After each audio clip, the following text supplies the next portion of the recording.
4 damas, un varón.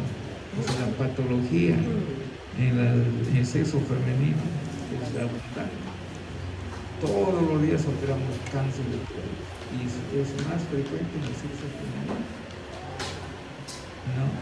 Probablemente está en relación con las hormonas sexuales femeninas, pero no hay un origen directo, una causa directa.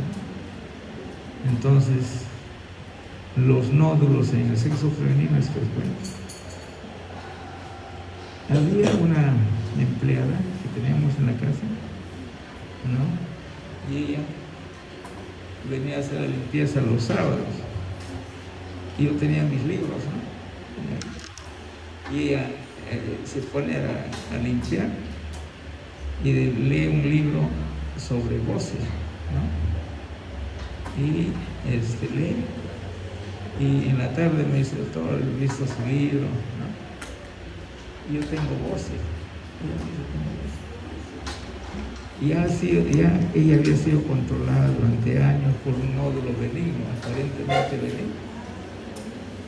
Y le digo, a ver, siéntate, voy a palpar. Y era un nódulo pétreo, duro. Y le digo, ¿tienes seguro? Sí. Le hice una hoja de transferencia, no de transferencia, una cita adicional. Con eso tramitó su transferencia, ¿no? Para el Revaleti. Le hicieron biopsia de un cáncer de tiroides con metástasis de la tiroides. O sea, ella había leído el libro de Bossio y como por coincidencia termina. Yo lo examino y era pétreo.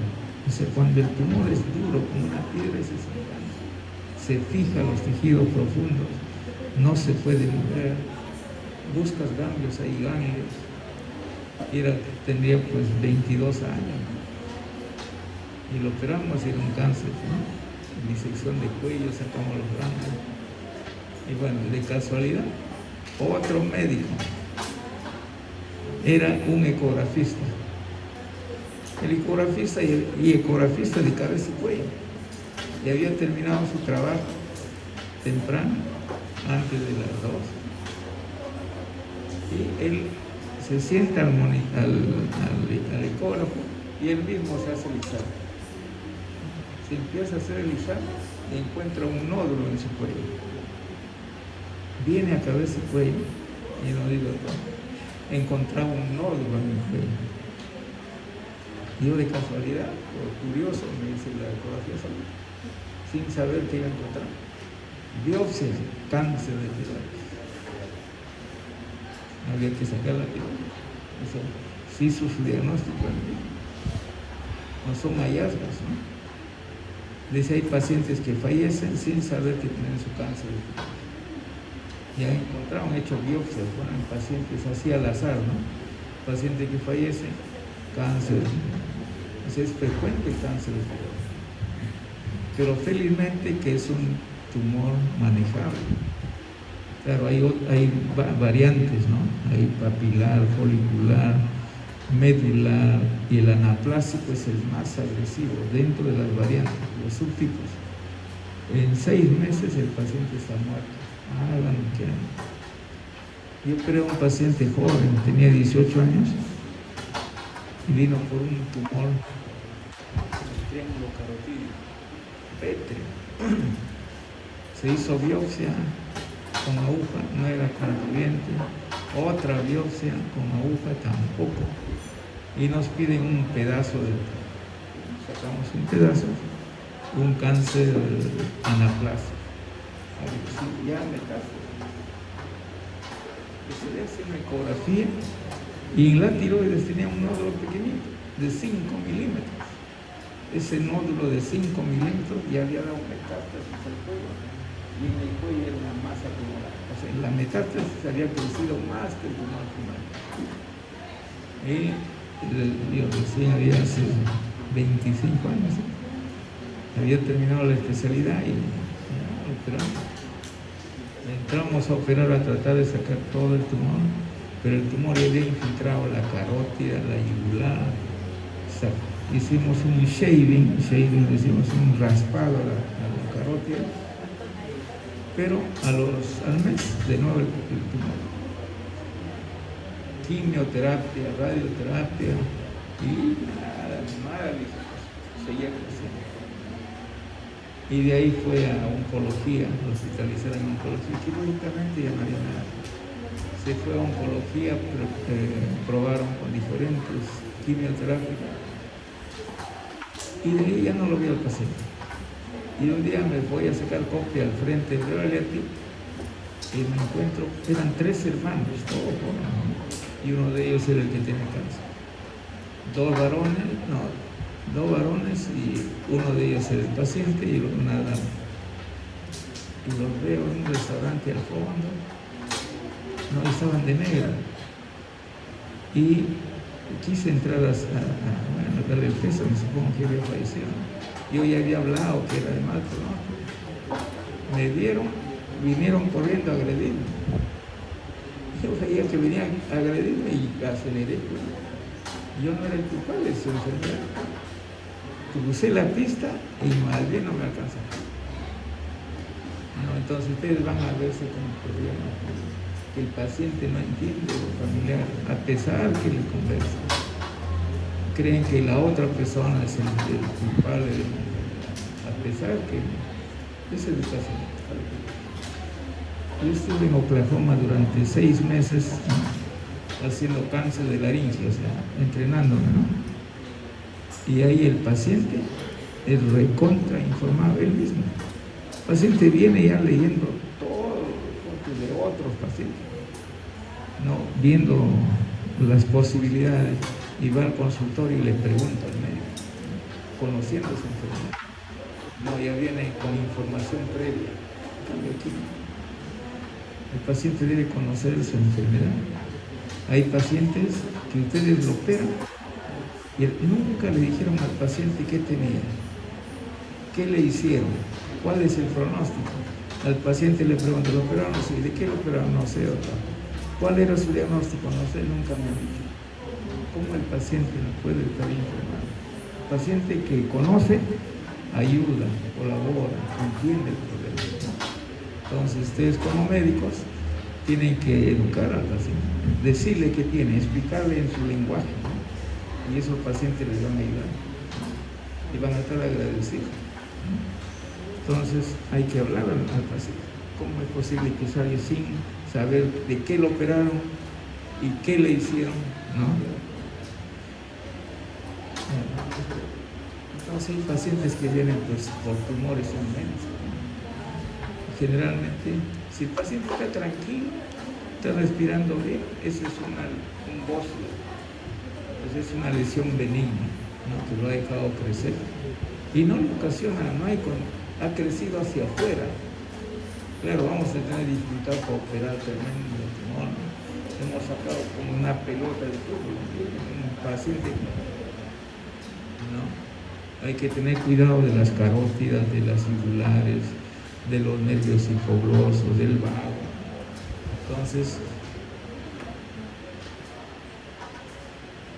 la glándula tiroides está situada en la profundidad de estos músculos. Tenemos que separar en la línea media, hacemos un corte. Primero el corte en el cuello es horizontal. Luego ya cuando estamos en un siguiente plano, ya el corte es en la línea media, ya no horizontal. Entramos por la línea media, separamos los músculos, ¿no?, esternotiroideo, ¿no?, y el tiroideo, lo separamos con un separador. El primer ayudante jala por este lado, el segundo ayudante por este lado, y el cirujano está atrás, ¿no? Entonces ellos se encargan de separar y uno va trabajando en la parte central, ¿no? Entonces hasta encontrar la tiroides, ¿no?, tenerlo libre, ¿no? Esta glándula, ¿a dónde se proyecta? A las vértebras desde C5 hasta T1, ¿no? Es la proyección en relación a la columna vertebral. Esta glándula tiroides tiene 2 lóbulos, el lóbulo derecho, el lóbulo izquierdo, el istmo, que es la parte central, y hay un lóbulo, en algunas ocasiones, un lóbulo accesorio, se llama pirámide del aloe o lóbulo piramidal. ¿Por qué está el lóbulo piramidal? La glándula tiroides se origina en la base de la lengua, arriba, y durante la vida fetal o embrionaria, esa glándula o esas células primordiales descienden a través de un conducto, se llama conducto tiroglósico, ¿no? Y finalmente se ubican delante de los primeros anillos traqueales y ahí crecen como glándula tiroides. Pero el conducto puede persistir y en ese conducto, en ese trayecto crece tejido tiroideo y forma el lóbulo piramidal desde aquí, ¿no? Pero no todos tienen este lóbulo, a veces no hay. Hay diferentes tipos de glándula tiroides, ¿no? Pero lo frecuente es este, ¿no? El lóbulo derecho, el lóbulo izquierdo, istmo tiroideo y lóbulo piramidal, ¿no? Generalmente el lóbulo piramidal está más cerca al lóbulo izquierdo.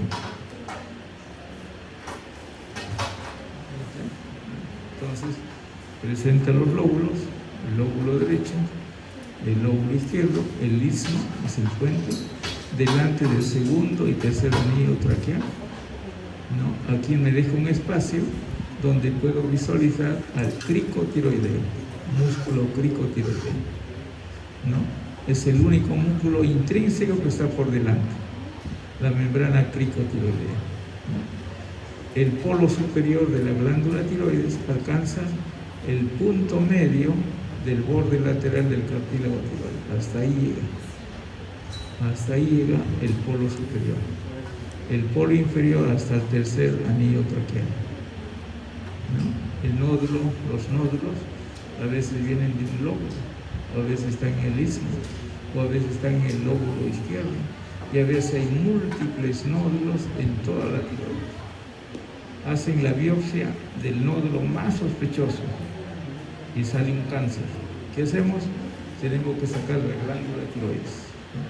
Retiramos toda la glándula tiroides cuando hay cáncer. No, el paciente a veces dice, doctor, sáqueme solo en la mitad.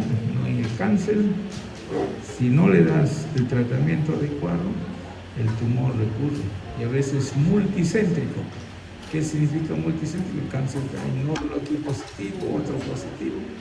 Está lleno de nódulos positivos, independientes.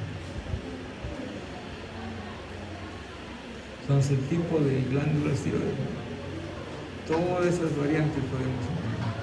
El más frecuente es el 2,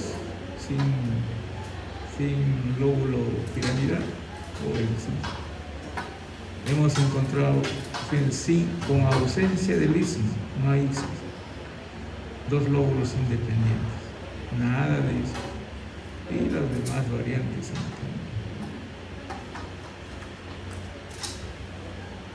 Aquí es el de internet, no hay istmo. 2 lóbulos piramidales, lóbulo derecho, izquierdo y no hay istmo. Igual, la glándula tiroides tiene 2 cápsulas. Una cápsula fibrosa, la más externa, y una cápsula visceral. El espacio que existe entre las 2 cápsulas o capas, ¿no?, entre la capa fibrosa y la capa visceral, se llama espacio quirúrgico. Entonces nosotros tenemos que abrir este espacio y trabajar o abrir esta membrana, la capa fibrosa, la más externa, cortamos y empezamos a quitarle esta capa fibrosa sin tocar la capa visceral. La capa visceral se queda como la glándula y retiramos, y por ese espacio operamos hasta sacar toda la glándula tiroides. ¿Qué debemos tener cuidado? ¿De qué sufren estos nervios? Fíjense aquí, este es el nervio laríngeo recurrente y la glándula paratiroides. Detrás de la glándula tiroides existen 4 glándulas pequeñitas del tamaño de un arroz. 4 se llaman paratiroides. Tienen un color naranja, ¿no? Debemos dejar en el paciente. Sacamos la tiroides, pero dejamos las paratiroides. ¿Qué hace la paratiroides? Produce una hormona, se llama parotormona, PTH. ¿Y qué hace la parotormona? Ordena a las células del hueso, a los osteoclastos, le dice, necesito calcio. El osteoclasta, como si fuera un minero, del hueso saca calcio, de la mina, y lo lleva al torrente sanguíneo. Alcanza un nivel determinado de calcio, ahí es suficiente. Quien controla es la hormona que produce esta glándula paratiroidea, ¿no es cierto? Pero a veces esta glándula, la glándula paratiroides puede crecer y produce muchas hormonas, la paratormona, y empieza a descalcificar los huesos, ¿no? O al revés, ustedes operando la tiroides no se dan cuenta y sacaron las 4 paratiroides. O sea, y el patólogo le va a decir, las 4 paratiroides están con la glándula. ¿Y qué va a pasar con el paciente? El nivel de calcio cae, porque ya no están las hormonas. El paciente, ¿qué manifestación va a tener? Contracciones de los músculos, contracciones violentas, parálisis del músculo de la respiración, paro cardíaco y se muere el paciente. Entonces, la cirugía de la glándula tiroides es en dejar las paratiroides, preservar los nervios laringeos, ¿no? Para evitar complicaciones. De repente se va una paratiroides, ¿no? Pero quedan 3. O se van 3 paratiroides, si queda 1. Con 1 puede, normal, el tejido puede crecer y suplir la función. O no encontraron ninguna paratiroides. No han dejado nada. Entonces, ¿qué debemos hacer? Agarrar la tiroides y antes de cerrar, examinar y encontrar las paratiroides, si hay la tiroides que han sacado. Sacar las paratiroides, machacarlas, triturarlas y meter en el esternocleidomastoideo. Es un injerto y después de un tiempo crece.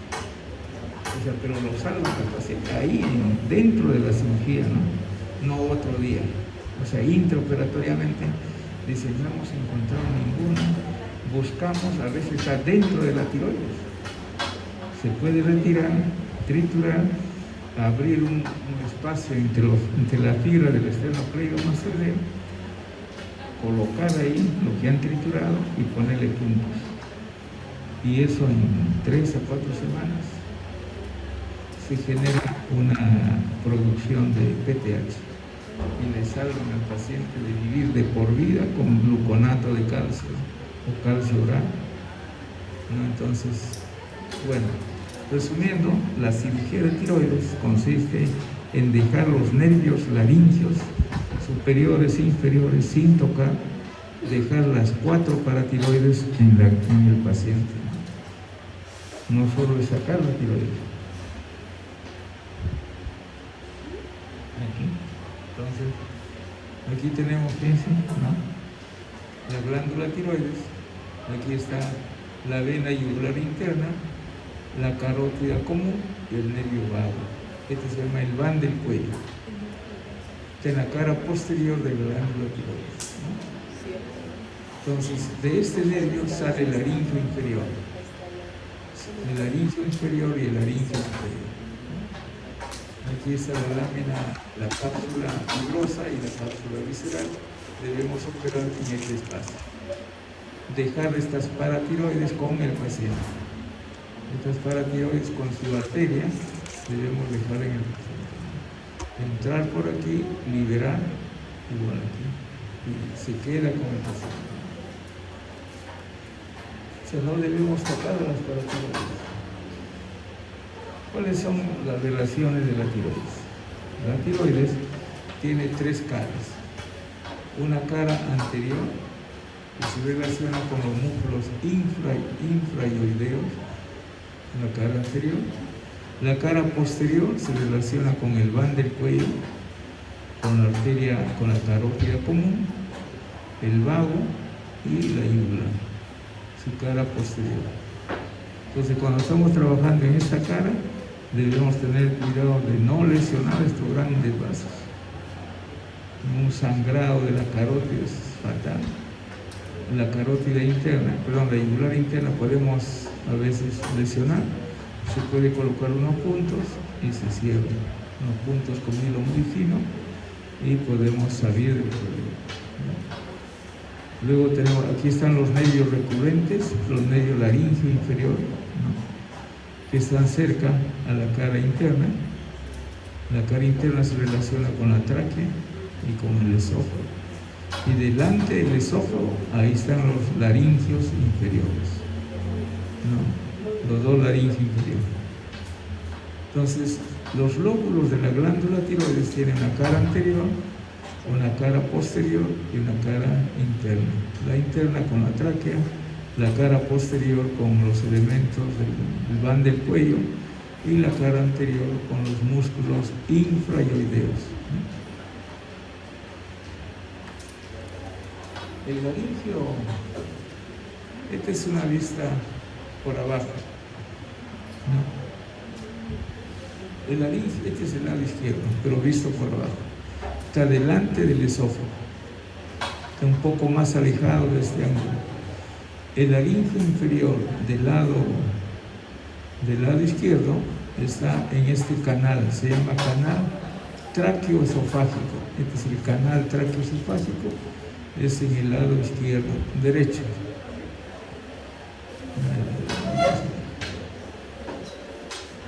Este es en el lado derecho, el canal tráqueo-esofágico.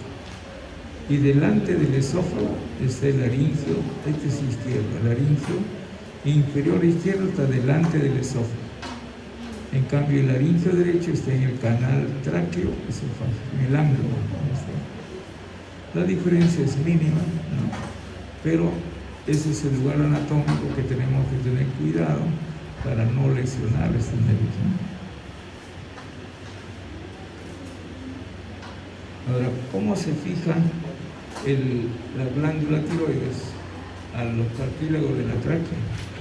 La glándula tiene elemento de fijación, se llama el ligamento de Verri. Entonces, para sacar la glándula tiroides, tengo que liberar la arteria tiroidea superior, la arteria tiroidea inferior, las venas tiroideas y cortar este ligamento, se llama el ligamento de Verri. El ligamento de Verri está uniendo los lóbulos a los anillos traqueales.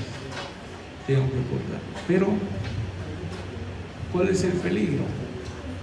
Que atravesando el ligamento de Verri están las ramas del laringio inferior.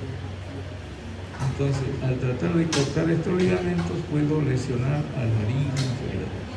Entonces, tengo que trabajar aquí con mucho cuidado, ¿no?, para no lesionar al laringio inferior.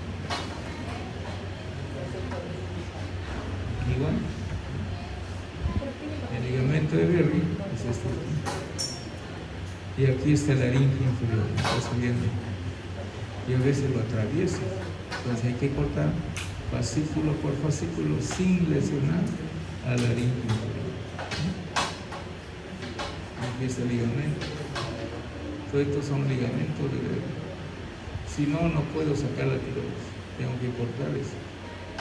Y a veces se mezcla con ramas de la tiroidea inferior.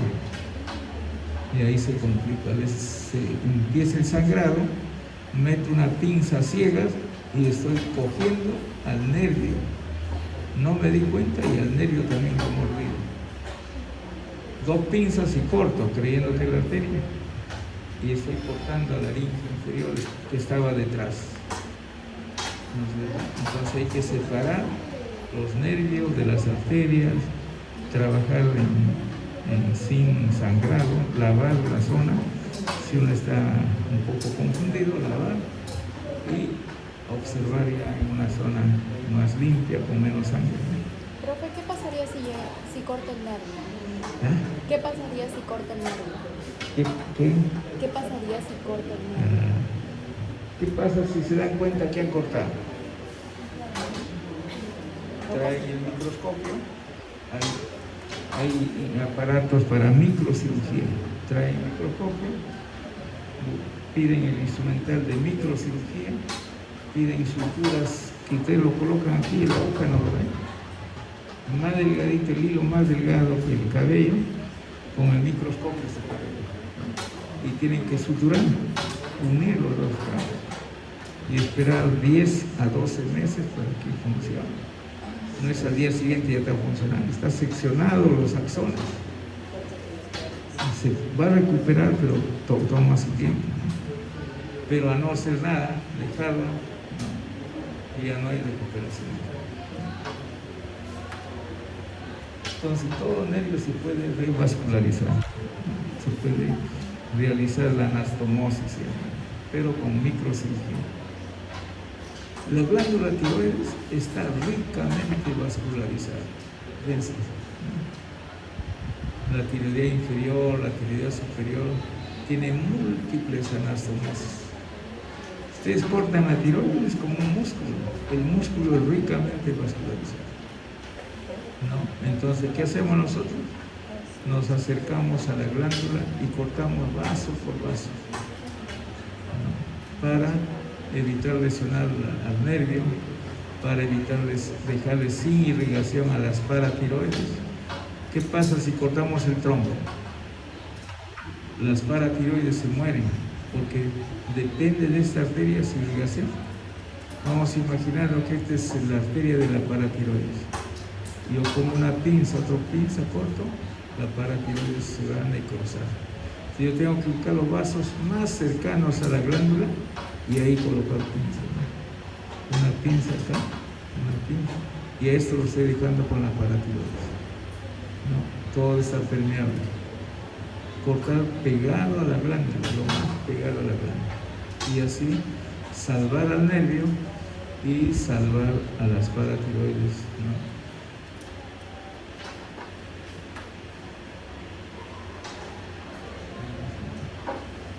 Entonces, quien se encarga de la irrigación de la glándula tiroides es la arteria tiroidea superior de la primera rama de la carótida externa. La carótida externa tiene varias ramas, la tiroidea superior es la primera, luego viene la lingual, la facial, la occipital, la auricular de la carótida externa. Entonces, la primera es la tiroidea superior, ¿no? De esta tiroidea superior sale la laringe superior. Entonces debo cuidar, ¿no? Pero me acerco a la tiroides para sacar la glándula, pero el resto lo dejo.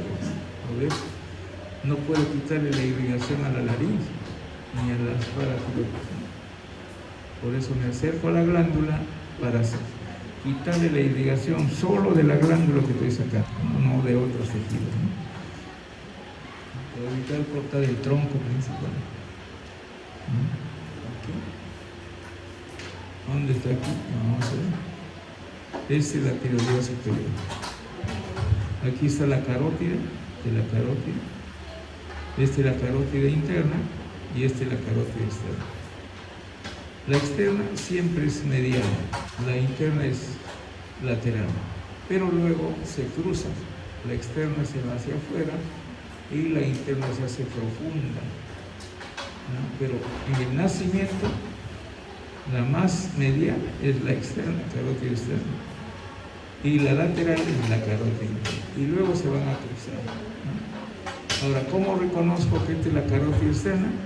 Porque está dando la tiroidea superior, está dando la otra arteria, la lingual, la facial. Entonces la que tiene ramas es la carótida externa. La interna no tiene ninguna rama en el cuello, va de frente al endocráneo. Entonces aquí está la tiroidea superior, que es la primera rama de la carótida.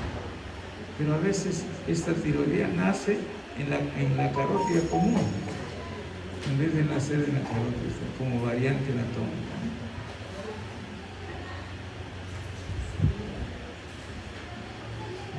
En el cadáver, ¿no? Aquí tenemos la carótida común, la carótida interna, la carótida externa, la tiroidea superior. Esta es la arteria tiroidea superior. Tiene múltiples ramas, tiene 3 ramas para cada lóbulo, pero las ramas se divide antes de llegar a la tiroides, ya se ha dividido. Ahí dan su rama, ¿no? no espera llegar y entonces yo tengo que seccionar lo más pegado a la glándula tiroides, no en los troncos, para evitar dejar sin irrigación a otros tejidos que se encargan de irrigar la tiroidea superior.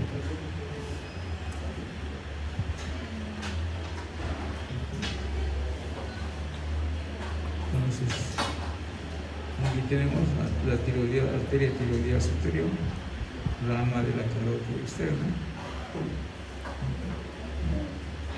y esta tiene una rama supraísmica por encima del istmo y una rama anterior y una rama posterior, la tiroidea superior. La tiroidea inferior sale de este tronco, el tronco tiro bicérvico escapular o tiro cervical, de ahí sale la tiroidea inferior. Pasa por detrás de la carótida para alcanzar a la tiroides, ¿no? Pasa por detrás la tiroidea inferior y llega a la glándula tiroides.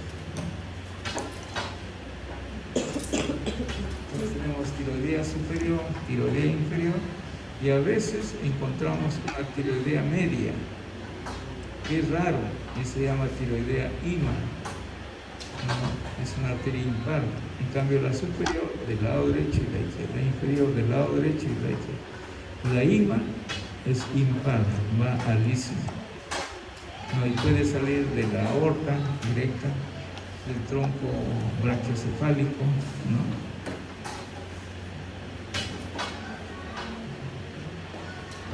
Aquí, en el cadáver, ¿qué vamos a encontrar? Esta es la arteria subclavia, la gruesa, se llama arteria subclavia. De la subclavia sale este tronco, tiro bicérvico escapular, este tronco.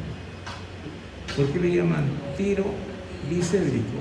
Tiene una tiroidea inferior. Tiro de tiroidea inferior. Bicérvico, dos cervicales. Cervical ascendente, ¿no? Cervical transversa. Entonces, tiro bicérvico escapular, ¿no? Una supraescapular, va a la escápula. Entonces, tiroidea inferior, bicérvico, cervical ascendente, cervical transversa, escapular, la arteria supraescapular. Es el tronco. Aquí hay una variante, aquí hay una arteria de más, ¿no? Este es el músculo escaleno anterior, este es el nervio frénico. El nervio frénico va por delante de la cara anterior del escaleno anterior. Este nervio se encarga de inervar al diafragma. Si seccionamos, se paraliza el diafragma de ese lado. Debemos cuidar al nervio frénico, no tocar al frénico. Está la vena yugular interna, el nervio vago, y la carótida común. Aquí es el van del cuello, carótida común, nervio vago, vena yugular interna, el van del cuello. La tiroidea inferior sale de este tronco y va por detrás de la carótida, detrás de todo el vano, y termina en la tiroides. Aquí está la tiroides, por detrás llega a la glándula tiroides. Pero en la cirugía yo no corto el tronco, me acerco lo más posible a la glándula, ahí hago los bordes de las ramitas y dejo todo el trayecto indemne, ¿no?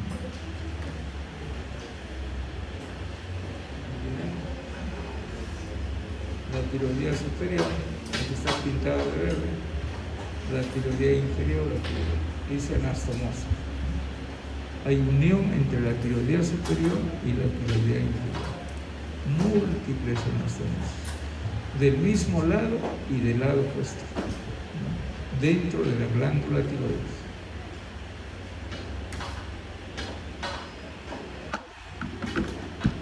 La tiroidea ima, la tiroidea media, no, es infrecuente, en forma muy rara se encuentra.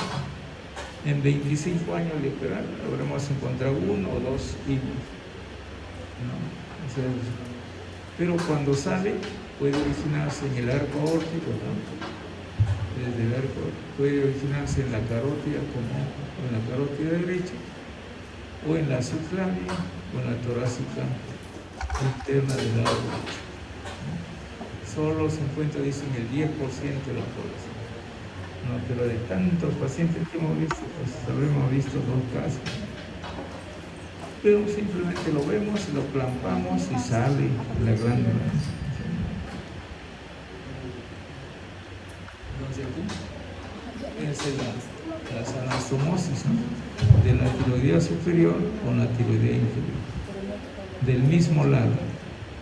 Del lado con la tiroidea superior con la tiroidea superior del lado opuesto. La tiroidea inferior con la tiroidea inferior del lado opuesto. Hay anastomosis entre ambos lados y el mismo lado del lóbulo. Ahora las venas. ¿Cuántas venas tiroideas hay? 3 pares. La vena tiroidea superior, que va a la yugular interna, la vena tiroidea media, que va a la vena yugular interna, los dos van a la yugular interna, y la vena tiroidea inferior, que va al tronco. Este se llama tronco venoso brachiocefálico. Entonces las venas tiroideas inferiores terminan en los troncos venosos brachiocefálicos. ¿Sí? Se está recogiendo sangre. Y estos troncos venosos brachiocefálicos se unen y forman la vena cava superior.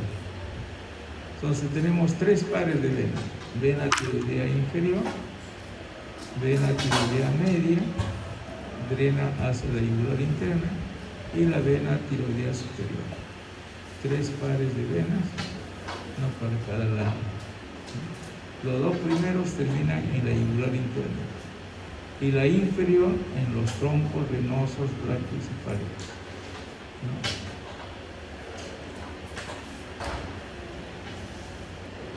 Lo mismo, ¿no? Las venas tiroideas son 3 pares, 2 superiores, 2 inferiores y 2 medios.